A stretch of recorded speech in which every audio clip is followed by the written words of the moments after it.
Welcome back students to the second part of our chapter 10, that is light reflection and refraction. In the first part we studied reflection in detail. Now in this second part we are going to study refraction in detail.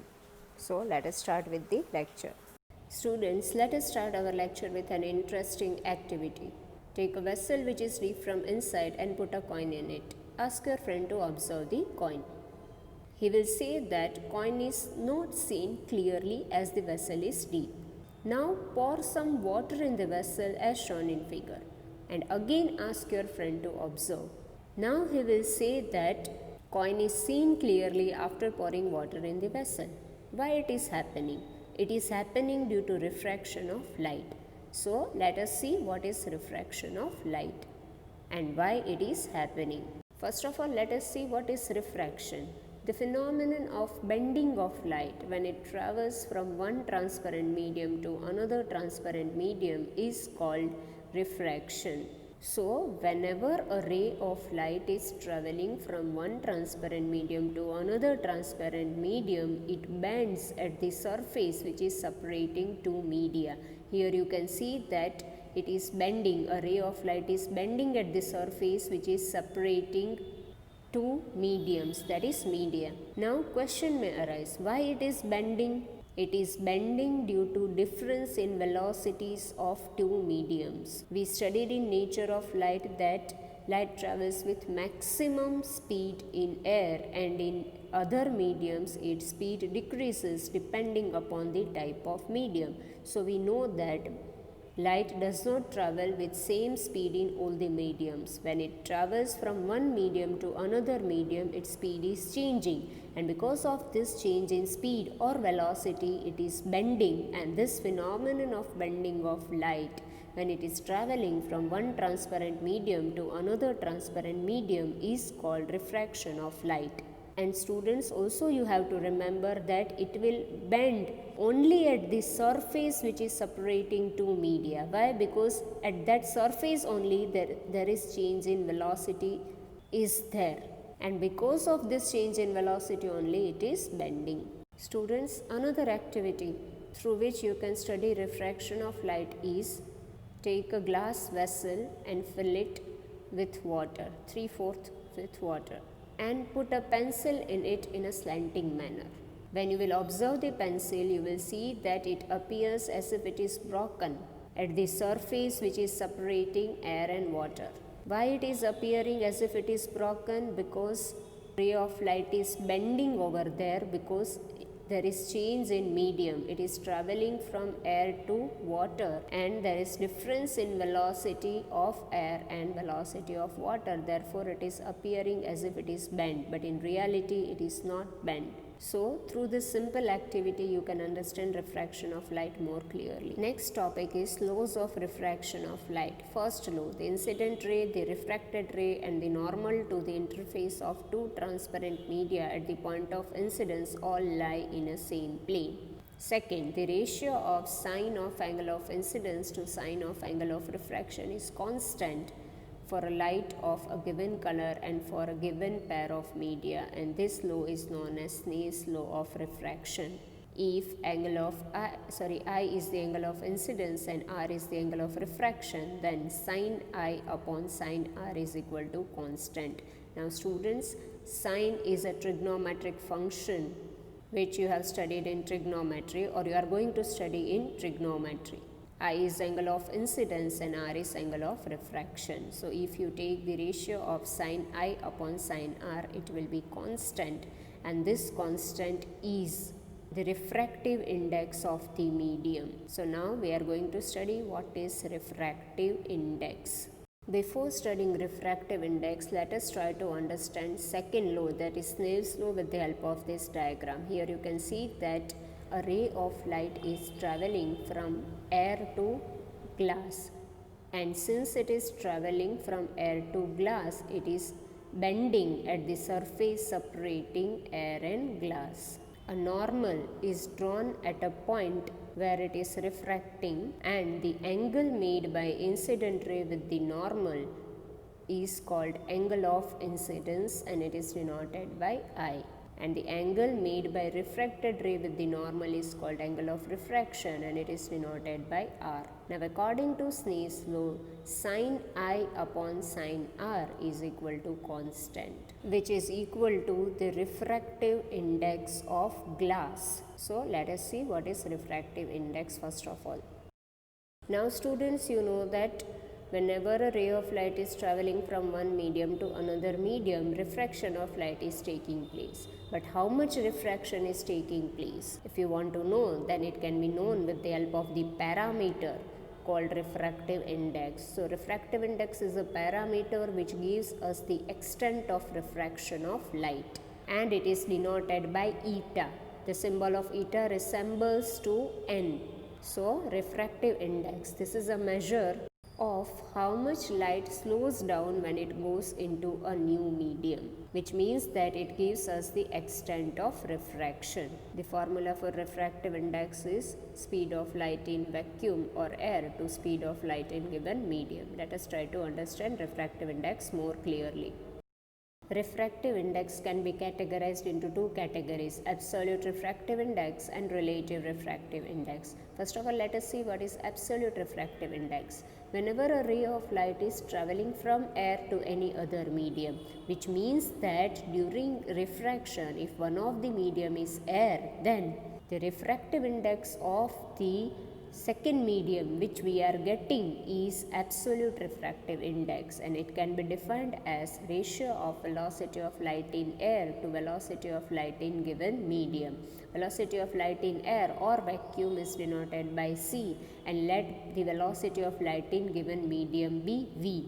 So absolute refractive index can be obtained by the formula eta is equal to c by v, where eta is the symbol of refractive index, c is velocity of light in air or vacuum, and v is velocity of light in given medium. Now students, suppose that a ray of light is traveling from medium 1 to medium 2, means suppose that it is traveling from glass to water. So here air medium is not there. Then the refractive index which we are getting is relative refractive index, and it can be defined as ratio of velocity of light in medium 1 to velocity of light in medium 2. Let velocity of light in medium 1 be v1 and velocity of light in medium 2 be v2. Then relative refractive index eta 21 is equal to v1 by v2, and this eta 21 can be spelled as refractive index of medium 2 with respect to medium 1. Now students, one thing you have to keep in mind in the refractive index is whenever you are calculating the refractive index, you will get the refractive index of medium 2, means the medium in which light ray is entering, and in both the cases you can see that it is the ratio of velocity of light in first medium to velocity of light in second medium. Just the difference is that in absolute refractive index the first medium is air, whereas in relative refractive index first medium is not air. Now next is optically rarer and denser medium. A medium in which speed of light is more is called optically rarer medium, and a medium in which speed of light is less is called optically denser medium. And air is the most rarer medium because light travels with maximum speed in air. Now students, see the first diagram. Here a ray of light is traveling from medium 1 to medium 2, and medium 1 is optically more dense, which means that light is traveling with less speed in medium 1 compared to medium 2. And in this case, when light is traveling from a denser medium to a rarer medium, you can see that it is bending away from the normal. So during refraction, it will bend away from the normal. Now see the second diagram. Here it is traveling from medium 1 to medium 2, in which medium 1 is less dense compared to medium 2, which means that medium 1 is rarer compared to medium 2. So when it is traveling from rarer to denser medium, it is bending towards the normal. So students, this rule you have to keep in mind, that whenever a ray of light is traveling from denser to rarer medium, it bends away from the normal, and when it is traveling from rarer to denser medium, it bends towards the normal. Now students, let us see some examples related to refractive index. Here a speed of light in diamond is given, which is 125 into 10 raised to 6 meter per second. Let us denote it by V. Speed of light in air, we are already knowing, it is denoted by C, and it is equal to 3 into 10 raised to 8 meter per second. And we are asked to find the refractive index of diamond. Now here you can see that refractive index is not denoted by eta, but it is denoted by mu. So students, keep in mind that somewhere it is denoted by eta and somewhere it is denoted by mu. Eta resembles to n and mu resembles to m. But in our textbook it is denoted by eta, so we will denote it by eta. Now here you can see that first medium is air, or you can say one of the medium is air. So we have to calculate absolute refractive index. And the formula for finding absolute refractive index is eta is equal to C by V, where C is velocity of light in air and here V is velocity of light in diamond. So substituting the values, we will get eta is equal to 3 into 10 raised to 8 upon 125 into 10 raised to 6, which is equal to 2.4. So refractive index of diamond is 2.4. Now students, here you can see that there is no unit for refractive index. This you have to keep in mind. It can be asked in short answers. Refractive index is not having any unit. Why it is not having any unit? Because here you can see that it is the ratio of velocity. So meter per second and meter per second will get cancelled and it will not have any unit. So refractive index is a unitless quantity. Next question. Speed of light in air is 3 into 10 raised to 8 meter per second and refractive index of glass is eta is equal to 1.5, and we are asked to find the speed of light in glass or velocity of light in glass. So here also we have to use the formula for absolute refractive index, that is eta is equal to C by V. Now we need to find V, so we will make V as subject. So we will get V is equal to C by mu, that is equal to 3 into 10 raised to 8 upon 1.5, which is equal to 2 into 10 raised to 8. So velocity or speed of light in glass is 2 into 10 raised to 8 meter per second.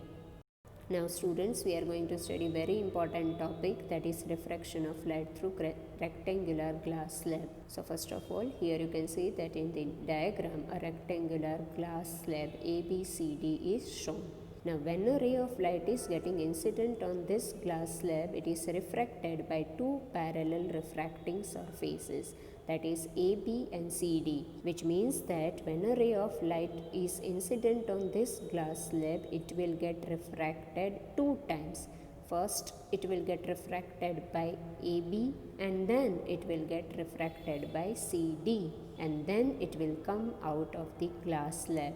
So let us see how it is taking place. First of all, we will consider refracting surface AB. Now for refracting surface AB, a ray of light is travelling from air to glass.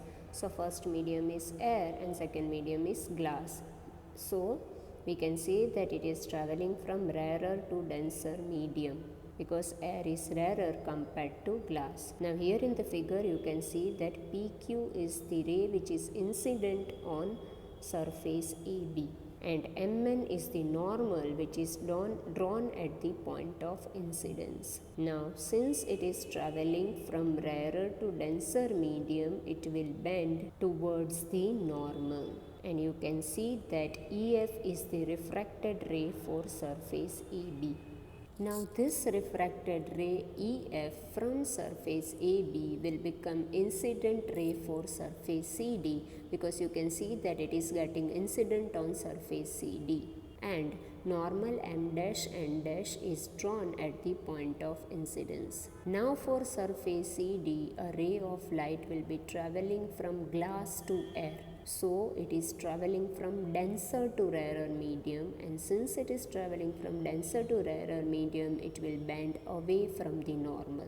So you can see that it is bending away from the normal, and RS is the refracted ray from surface CD, which is called emergent ray, since it is emerging out from the glass slab after suffering refraction. Now students, here you can see that if the incident ray is extended forward, it is observed that incident ray and emergent ray are parallel to each other, and if you will measure, the angle of incidence I and angle of emergence E will be equal. So it can be said that when a ray of light is getting refracted from rectangular glass slab, it is getting refracted by same angle, it is getting emerged out by same angle, but it is slightly displaced from its path, and this perpendicular displacement is called lateral displacement, or it is also known as lateral shift. So this was refraction through rectangular glass slab. So students, let us see how to write if it is asked to explain the refraction through rectangular glass slab. The explanation is based on the figure which is given over here. So if you are writing this explanation, you have to draw this figure with this labeling. Consider a rectangular glass slab as shown in figure. A ray AE is incident on surface PQ at an angle of incidence I. On entering the glass slab, it bends towards the normal and travels along EF at angle of refraction R. The refracted ray EF is the incident ray for surface RS and at an angle of incidence I dash. The emergent ray FD bends away from the normal at angle of refraction E. Thus, the emergent ray FD is parallel to incident ray AE, but it has been laterally displaced with respect to incident ray. There is a shift in path of light on emerging from rectangular glass slab from a refracting medium with parallel surfaces. Now students, I'll teach you how to draw the diagram for refraction of light through rectangular glass slab. So first of all, you have to draw rectangular glass slab like this. Name it as ABCD. Now you have to draw an incident ray. You can call it as PQ.